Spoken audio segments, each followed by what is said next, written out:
Bismillahirrahmanirrahim. Alhamdulillahi rabbil alamin. Wassalatu wassalamu ala asyrafil anbiya'i wal mursalin Sayyidina Maulana Muhammad wa ala alihi wa ashabihi ajma'in.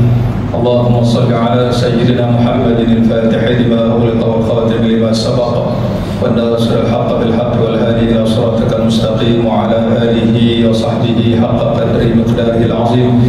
Subhanaka la ilma lana illa ma 'allamtana innaka antal alimul hakim. La haula wa la quwwata illa billahil aliyyil azim. Ma ba'd. Silakan Tuan Imam, Tuan Bilal, Tarsim dan Pasir Surau, sedang jemaah yang dirahmati Allah sekalian. Alhamdulillah, pertamanya sama-sama kita zahirkan syukur kepada Allah Subhanahu wa taala pada hari Jumaat Sayyidul Ayyam, penghulu segala hari, dan dituntut bagi kita memperbanyakkan selawat kita kepada Nabi sallallahu alaihi wasallam. Dapat kita sama-sama hadir ke surau kita ini, moga-moga terus dikurniakan rahmat, dikurniakan keberkatan, diimpunkan kita semua di hari kiamat bersama Nabi kita Muhammad sallallahu alaihi wasallam. Allahumma amin ya rabbal alamin. Sedang jemaah rahmati Allah sekalian, mengambil keberkatan barakah hari Jumaat sebelum kita solat tengah hari ini, mari kita ulang kaji ataupun kita berkongsi hal-hal yang berkaitan dengan kesempurnaan ibadah korban yang insyaAllah akan kita laksanakan, kita tunaikan pada hari raya Aidil Adha nanti, tak berapa lama lagi pada 10 Zulhijjah dan hari-hari yang seterusnya. Sebagai mukadimah untuk korban ini dalam Al-Quran, dan kita nampak macam mana uniknya Allah turunkan Al-Quran. Surah yang paling panjang surah Al-Baqarah yang jumlah ayat 286. Surah paling panjang tu namanya Al-Baqarah, lembu betina. Dan cerita tajuk lembu betina itu merujuk kepada kaum Nabi Musa alaihi wassalam, dan macam mana pengalaman mereka bila terima arahan Allah supaya menyembelih seekor lembu. Hanya dengan cerita seekor lembu dia punya kecoh sampai sekarang. Itu cerita tentang Bani Israel. Bermaksud surah yang datang selepas Fatihah itu sangat besar nilai dan pengajaran bagi kita sebagai umat Nabi SAW. Cuba kita belajar, imbas balik kisah zaman Nabi Musa, betapa kecohnya Bani Israel hanya sekadar nak patutnya sembelih seekor lembu saja atas arahan Allah yang disampaikan melalui baginda Nabi Musa alaihi wassalam. Soalannya macam-macam, lembu warna apa, lembu ni yang ambil kat kebun ke, kan macam mana kategori lembu ni, kuning-kuning macam mana, macam-macam lah yang mereka tanya. Sebenarnya pertanyaan itu Allah kata apa? Semakin mereka bertanya, nampaknya makin sukar mereka nak laksanakan. Itu surah paling panjang dalam Quran. Manakala surah paling pendek pula surah Al-Kautsar. Allah berfirman, Bismillahirrahmanirrahim, Inna a'tainakal kautsar fasalli li rabbika wanhar inna syani'aka huwal abtar. Sesungguhnya kami telah kurniakan kepadamu wahai Muhammad Al-Kautsar. Tafsir sebut Kautsar itu satu rujuk pada telaga Nabi hari kiamat, telaga Kautsar. Yang kedua, Al-Kautsar merujuk kepada nikmat yang banyak yang Allah kurniakan kepada Nabi SAW. Nikmat dah banyak ni, apa yang nak dibuat? Dua perkara. Fasalli li rabbika, maka kerjakanlah sembahyang untuk Tuhanmu, wanhar, dan korbanlah, sembelihlah. Surah paling panjang tadi cerita pasal lembu. Surah paling pendek Allah gunakan ayat wanhar, berkorbanlah. Biasa perkataan sembahyanglah, Allah suruh kita sembahyang ni lazimnya gandingan dengan zakat. Wa aqimus salah wa atuz zakah, dirikan sembahyang, keluarkan zakat. Begitulah kita jumpa kan, dan dirikanlah sembahyang serta keluarkanlah zakat. Tapi bila cerita Allah bagi tahu nak menghargai nikmat yang banyak, tugas kita dua je. Fasalli li rabbika, kerjakan sembahyang, wanhar, dan berkorbanlah. Perkataan wanhar itulah ada hari ini kita panggil hari raya nahar. Hari raya nahar tu maksudnya hari raya korban. Jadi itu kita lihat punca kuasa lah masa muda hari ini kan, asas kenapa cerita korban ni benda besar, sehingga diceritakan baginda Nabi SAW. Tidak ada amalan yang paling disukai oleh Allah pada hari raya haji, pada hari raya Aidil Adha, lebih daripada seorang hamba yang menumpahkan darah haiwan korbannya. 10 Zulhijjah nanti, hari raya Idul Adha tu, tak ada amalan yang paling Allah suka. Kita ada sembahyang, ada baca Quran, ada sedekah, tapi yang nombor satu cerita tentang korban. Sehingga Nabi SAW menyatakan dalam hadis yang sama, binatang ni esoklah akan berada esok pada mahsyar, yang Allah akan sediakan nanti dengan kemudahan yang Allah berikan kepada mahsyar, jadi haiwan tunggangan untuk masuk dalam syurga. Dan Nabi SAW menyatakan sesungguhnya Allah akan terima pahala ibadah korban itu sebelum darahnya cecah ke bumi, cecah ke tanah. Ulama hadis menceritakan, hadis ni nak bagi tahu korban ni pahala dia cepat, dah besar, segera Allah bagi pahala ni. Bila pahala korban dapat, mungkin kita bayangkan gini kan, kalau contoh puasa, bila pahala puasa kita dapat daripada terbit fajar sampai terbenam matahari, bila masuk azan maghrib kita baca doa buka puasa, sempurna pahala puasa. Kita sedekah kan, masuk tabung lah, kita transfer lah kan, bila dah bagi sedekah dapatlah pahalanya. Begitu juga yang lain-lain, pahala sembahyang, pahala baca Quran, selesai kita buat dapatlah pahalanya. Tapi korban, Masya Allah, Nabi kata Allah akan berikan pahala ni sebelum titisan darah pertama daripada binatang tu jatuh ke tanah. Kita baru baca Bismillah Allahu Akbar, belum mati pun binatang ni, barat darah belum cecah ke lantai, ke tanah ni dah sempurna dah pahala. Kita bayangkan mungkin dah dilampah daging ni, dah bagi orang miskin makan, orang miskin pun dah masak, dah makan kan, baru dapat pahala. Rupanya ketika haiwan tu baru nak disembelih, dah diterima oleh Allah Subhanahu Wa Taala apa yang kita lakukan hari ini sebagai ibadah maliyah. Korban ini dipanggil ibadah yang menuntut tentang pengorbanan harta. Sebab itu sedang terhadap Allah sekalian, tuntutan kita ni, kita sekarang berada pada bulan Zulhijjah. Nanti kan, nanti masuk 1 Zulhijjah minggu depan, hari Khamis depan masuk 1 Zulhijjah. Dan bila kita masuk Zulhijjah ni minggu depan kan, kata Nabi apa, tidak ada amalan yang paling Allah suka mengatasi amalan yang dilaksanakan pada 1 hingga 10. Hari-hari kita buat tu pahala dah besar lah, tapi bila dibuat 1 hingga 10 Zulhijjah lagi besar pahala. Ulama kata jaga 3-10. 3-10 hari pertama Zulhijjah, 10 pertama Muharram, 10 akhir Ramadan. 3-10 ni, 10. Kita lama sebut begitulah. Nak nyatakan bahawa 10 hari pertama Zulhijjah nanti bila kita jumpa, itulah peluang untuk mengadakan amal-amal soleh kita. Dan oleh kerana kita lihat tuntutan ibadah korban ini dilakukan pada bulan akhir, bulan ke Zulhijjah ni bulan yang ke-12. Kalau tuan-tuan kita perasan kan, tengok falsafah ibadah Allah berikan kepada kita ni, syariat Rasulullah SAW. Masuk je bulan Zulhijjah, ibadah yang Allah minta pada kita ni ibadah berkaitan dengan harta. Kena korban sebahagian daripada harta kan. Dua lah, sama ada orang tu pergi haji ataupun yang tak pergi haji, korban. Dua-dua perlukan duit ni. Pergi haji bukan murah-murah kan, berpuluh ribu habis belanja dan sebagainya. Habis yang tak pergi haji, kita kena korban pula ni. Yang pergi haji ada dia punya ganjarannya, yang tak pergi haji ada ibadahnya.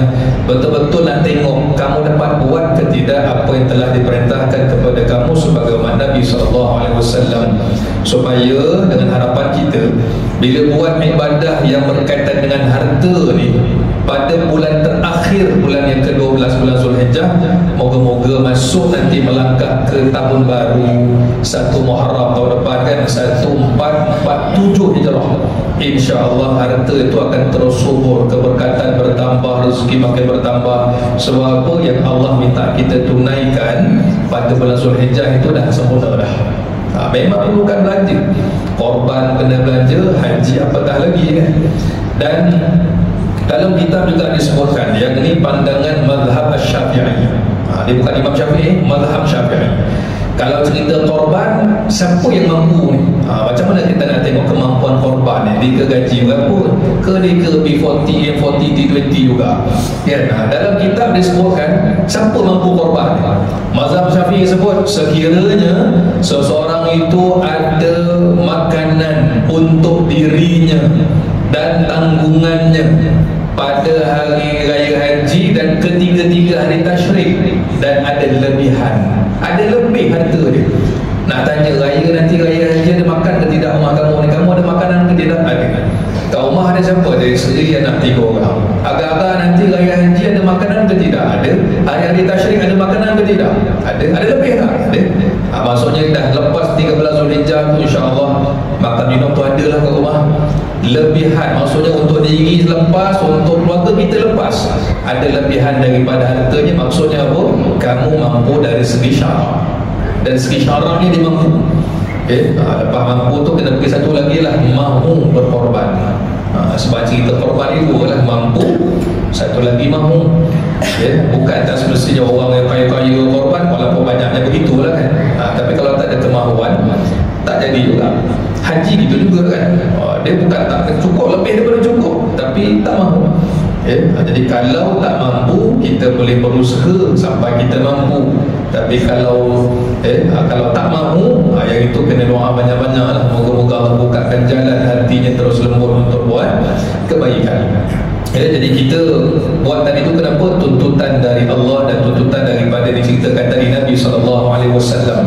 Ulama sebutkan korban ni bukan kita aja. Kita ni maksudnya yang tak pergi haji, termasuk pada yang pergi haji. Yang pergi haji pun korban juga. Cuma haiwan sembelihan mereka dipanggil sebagai Al-Hadiyu. Ada dalam surah Al-Baqarah. Al-Hadiyu, haiwan korban dia masa orang pergi haji. Kerana merujuk kepada kisah perjalanan haji Nabi SAW. Nabi tunaikan haji tahun ke-10 Hijrah.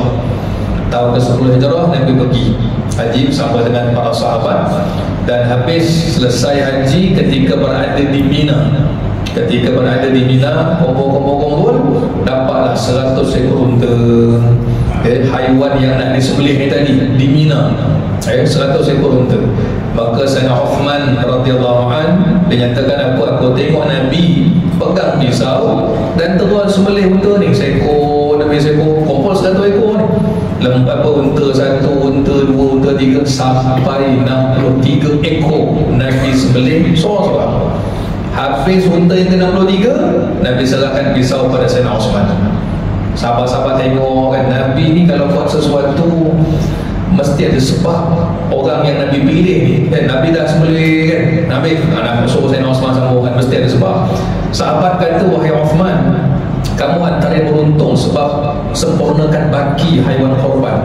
100 surat 63, 37 ekor lah. Sayyidina Uthman dah sempurnakan.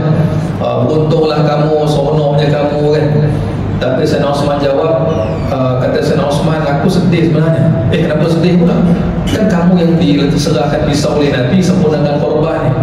Aku sedih sebab firasat aku 63 ekor yang Nabi sembelih haiwan korban itu, firasat aku itu umur Nabi. Itu umur Nabi. Nabi ketika itu umur 62 tahun. 63 itu umur Nabi, itu firasat aku. Jadi kita baca dalam kitab, sahabat-sahabat kata apa?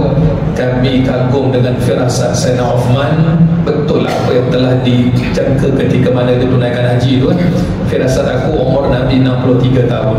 Daripada berapa? Tadi tu cerita 63 ekor yang Nabi sembelih semasa Nabi tunaikan haji. Jadi nak ceritanya, orang pergi haji pun korban, yang tak pergi haji pun berkorban juga. Dengan tujuan apa? Untuk beri makan pada fakir miskin. Kenapa kita sembelih banyak-banyak ni? Surau, sembelih masjid, sembelih lembu, korban apa semua ni kan? Tujuan bagi pada fakir miskin. Dan itulah syarat korban. Satu ni yang kita apa semua tu kan, dan yang syarat untuk korban termasuk pada agihannya. Nak bagi pada siapa? Mesti ada pada fakir miskin. Biasa dia bagilah 1/3 kita, 1/3 masyarakat, jiran semualah, 1/3 pada fakir miskin. Biasa surau masjid dah tahu dah, memang dah buat puluh-puluh tahun, dah ada dah tim dia, dah ada dah pengalamannya. Sebab apa? Kita masing-masing nak sempurnakan niat ibadah korban. Yang sertai korban pahalanya sekian, yang nolong pun gitu juga. Yang terima, dan kita maklum daging korban sunat diberikan dengan mentah, bagi mentah, sekilo ke 2 kilo dan sebagainya. Cuma beza bagi orang miskin. Bagi orang miskin yang terima daging korban, Mereka boleh pilih, nak makan boleh, nak jual pun boleh, untuk miskin. Asnaf lah kita bagi contoh. Memang dah majlis agama Islam senaraikan dia asnaf. Masjid pula bagi lebih, ni bagi sekilo, 2 kilo pun semua. Tengok-tengok ada 4 kilo, nak jual lah 2 kilo, boleh ke tidak? Boleh. Kenapa? Memang dah golongan asnaf. Tapi yang lain-lain tak boleh. Orang senang tak boleh, banyak penuh dah daging. Siapa nak ambil RM20 dalam sekilo? Tak boleh, usul ya. Untuk asnaf sahaja harus makan dan juga boleh jual bagi orang-orang miskin. Sebab itu sunat dibagikan mentah. Kaedah dia begitu. Tuan-tuan sekalian, bagi kita yang memang Allah bagi rezeki, nampak kita yang cukuplah rezeki kita ni kan. Kalau tengok orang yang memang sangat memerlukan daging lembu lah ni kan, bahasa mudah. Saya beberapa kali dapat rezekinya melaksanakan korban di Kamboja dan Vietnam. Adalah 5 kali gaya haji kat sana. Bila pergi ke sana, kita dah tahu orang ni susah, tahu dah negara tu negara susah. Tapi bila pergi, subhanallah, jauh lebih susah apa yang kita bayangkan. Kita gambaran kita susah dah ni, tapi bila pergi tak tergambar dia punya susah macam itu. Walaupun korban, saya ingat lagi tahun 2018 negeri Johor masa tu kumpulkan 660 ekor kapal kumpul semua 660 ekor. Tetapi dalam kampung-kampung yang kita pergi, satu keluarga cuma dapat sekilo aja. Sekilo kita kata kenapa dapat sekilo aja? Kan banyak 600 ekor ni, yang susah ramai. Itulah yang mampu diagihkan oleh ketua kampung, sekilo. Kita dapat daging ni macam-macam lah, sop tulang lah, belanja makan lah, ini buat macam-macam lah, buat sate lah, apa semua. Orang susah tak sempat lah, apa dia buat. Pengalaman dulu dengan mereka ni kan, daging sekilo tu dihiris nipis-nipis, dihiris, kemudian letak dekat macam habis tu dijemur, taburkan garam kasar dengan ladi hitam. Jemur 1 hari 2 hari. Itu yang nama dia tasyrik. Kenapa lepas raya haji dipanggil hari-hari tasyrik? 11, 12, 13 hari untuk jemur daging. Kita tu bayang jemur daging apa? Masuk freezer dah lah tu kita kan. Orang susah dah, freezer pun kat rumah, elektrik pun tak ada. Jadi mereka jemur. Cara dia gitu pun, jadi taburkan garam kasar dengan ladi hitam, sebut ladi hitam tu jadi daging tu tahan sikit. Masuk plastik, dia simpan ni. Nak cerita orang susah dapat daging ni. Jadi hari esok nanti keluarlah 2-3 keping, masukkan dekat sop sayur, adalah lecah dagingnya. Lusa keluarkan sikit lagi 2-3 keping. Tahanlah bila simpan macam itu. Gambaran apa yang kita tengok berada tu di Kamboja, Vietnam itu juga kan. Mereka dapat tu rasa, ya Allah kan. Tanya dia bila makan daging sebelum ni. Fikir. Tahun lepas Ustaz ada. Dia panggil Ustaz juga. Tahun lepas makan daging. Kita kalau tanya bila makan daging, pagi tadi. Roti canai kari daging. Oh, pagi tadi makan. Nak kata mudahnya kita, rezeki kita yang Allah berikan ini, supaya itu sebagai tanda syukur atas rezeki Allah berikan itu, maka kita laporkanlah sebagai harta kita itu semata-mata mendapat ganjaran daripada Allah Subhanahu Wa Taala. Sebab itu kalau kita lihat ruang ibadat korban Allah buka panjang daripada raya haji, selepas solat sunat Aidilfitri, selepas selesai khutbah hari raya. Lepas itulah baru bermula masuk waktu korban. Habis kalau 10 Zulhijjah nak sembelih awal, kita buat pagi sikit lah, pukul 7 sembelih, jadi haiwan korban biasa, haiwan korban sembelih biasa, tak jadi korban. Sebab tu belum selesai lagi sembahyang sunat hari raya. Kadar dia selesai sembahyang raya, selesai khutbah, agak-agak berapa tu, pukul 9.30, gitulah. Dapatlah masanya, sempurnalah apa yang dilaksanakan ibadat korban tu tadi. Baik, itu dari segi pelaksanaannya. Tuan-tuan sekalian, dari segi hukum pula, jadi kita keluarkan sikit dari kitab Sabilul Muhtadin. Dalam kitab diceritakan hukum kita nak buat korban ni sunat kifayah. Kan biasa kita dengar fardu ain, fardu kifayah. Korban sunat kifayah. Pada siapa? Sekurang-kurangnya satu rumah ada satu penyertaan korban. Katalah ada mak, ayah, anak 3 orang. Tahun ni tengok-tengok emaknya masuk. Adalah wakil rumah ni dah ada. Mungkin tahun ni suaminya masuk ataupun ayahnya masuk, anak-anak tak masuk pula. Lepaslah tuntutan kepada ahli keluarga yang lain, tapi pahala tetap pada yang buat korban. Namun ulama kata, sunat untuk kita niatkan pahalanya kepada ahli keluarga yang lain. Si ayah masuk korban ni berapa? 800 buat surah 800 ringgit contoh kan. Korban untuk nama aja je kan, 800 ringgit si ayahnya masuk. kambing 1,200, lembu 800, kambing 1,200 ringgit. Si ayah masuklah nama, serah pada pengusi, ini nama sekian-sekian. Wakil daripada rumah ni, yang lain-lain tak buat. Macam mana pahalanya? Hukumnya sunat kifayah, gugur tuntutan pada ahli keluarga yang lain, tapi pahala tetap pada yang buat korban.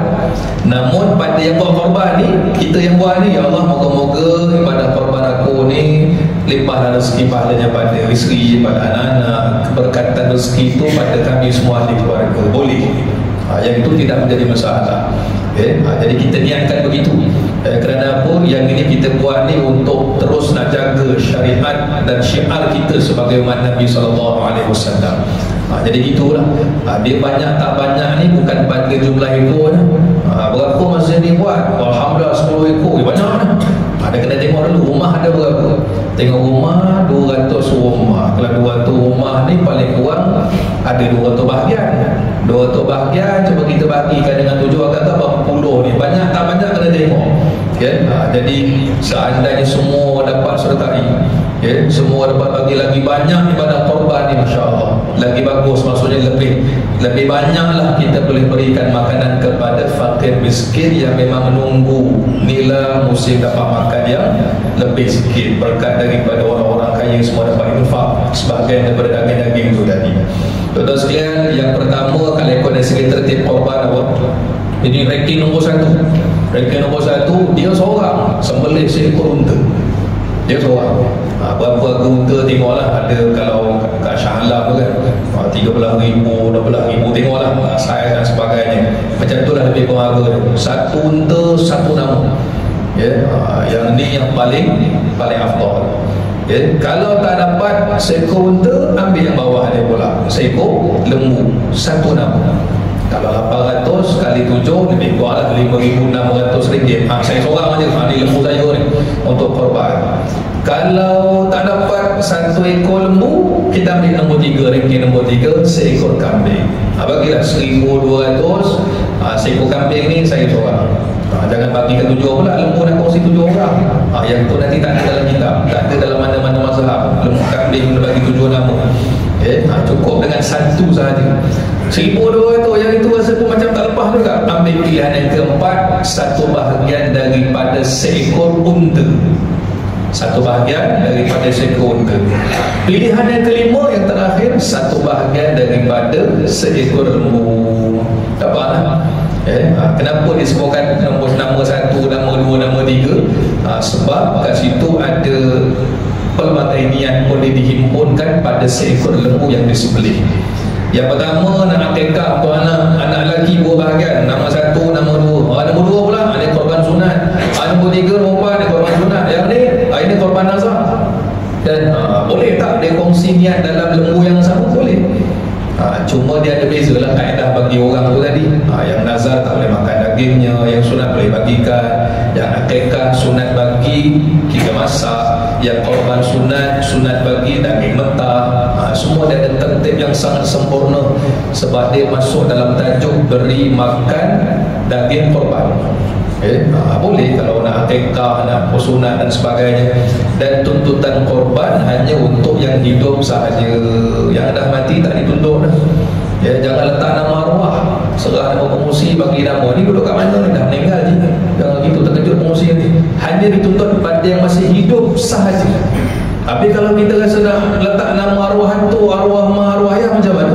Nama-nama kita. Masukkan satu nama kita ni. Kita sendiri yang niat, ya Allah, aku niat ini, moga-moga korban aku ini nak hadiahkan pahalanya untuk arwah mak, arwah atuk, arwah adik, lain-lain. Boleh. Tapi nama-nama kita, tu orang lain tak tahu pun tak apa. Nama-nama kita, tapi kita, ya Allah, moga-moga pahala korban ini dapatlah untuk nama yang aku niatkan. Moga-moga sampai niat kita gitu kan. Ulama kata kalau si anak buat amal soleh tanpa niat pun, insya-Allah sampai pada arwah ayahnya, arwah maknya, keberkatan pahala itu mengalir. Apatah lagi kalau dia niat. Kita buat segala amal kebaikan ni, pahala mengalir pada orang tua yang dah tak ada. Apatah lagi kalau kita niat, kan? Maksudnya insya-Allah akan terus sampai keberkatan pahala itu khusus dalam ibadah korban. Jadi apa yang kita nampak dalam falsafah ibadah korban, semuanya dia punya bukti hujur dari kat mana sejarahnya? Baginda Nabi Ibrahim alaihi wassalatu wassalam. Dekat situ dia punya apa? Kita punya berujukan kita. Kisah Nabi Ibrahim bersama dengan anaknya baginda Nabi Ismail alaihi wassalatu wassalam, orang yang sanggup mengorbankan apa yang paling dia sayang dalam hidup. Siapa yang paling dia sayang? Nabi Allah Ismail. Wahai anakku, aku mimpi malam tadi sembelih kamu. Itu ayat Nabi Allah Ibrahim alaihissalam. Maka kedua-duanya falamma aslama, bila dua-duanya redha, dua-duanya maklum, si ayah pun setuju, si anak pun setuju. Wa tallahu lil jabin, Nabi Ismail pun meletakkan pipinya di tanah. Itu mula-mula kan macam mana nak sembelih anak, letak pipinya di tanah. Cerita korban tu kan. Ketika itu akhirnya Allah Subhanahu Wa Taala maklumkan, wahai Ibrahim, telah sempurna apa yang kamu laksanakan dekat muka bumi ini. Jadi kalaulah dalam zaman Nabi Allah Ibrahim, Nabi Ibrahim boleh laksanakan, boleh korban apa yang paling dia sayang, anaknya, maka simbolik kita hari ini sama juga. Kenapa kena korban? Tuan-tuan, bukan senang nak belanja RM800 ni, RM1,200 ni kan, macam-macam boleh buat ni, tayar boleh ganti 4 biji kereta kan. Tapi oleh kerana ya Allah, yang ni lebih utama, yang ni lebih utama, ya Allah, aku mudahkan urusan denganmu ya Allah. Dan insya-Allah kita dah maklum, tidak ada sesuatu yang kita belanjakan pada jalan Allah melainkan pasti akan bertambah keberkatan, tidak akan berkurangan harta walau sedikit pun dengan berkat sedekah, apatah lagi korban. Jadi moga-moga kita terus dapat imarahkan lagi masyarakat kita, kehidupan kita dengan ibadah yang menjadi tuntutan besar. Sama-sama kita nolong, sama-sama kita sempurnakan ibadah korban ini. Mudah-mudahan semuanya dapat laksanakan dengan sempurna, dan ujungnya Allah akan terima semualah niat baik kita, ibadah korban kita semua diterima Allah. Nilai itu akan jadi haiwan tunggangan kita yang disediakan di padang mahsyar. Moga-moga diberkati semua. Wallahu a'lam bissawab. Aqulu qawli hadza, astaghfirullahal azim li wa lakum. Assalamualaikum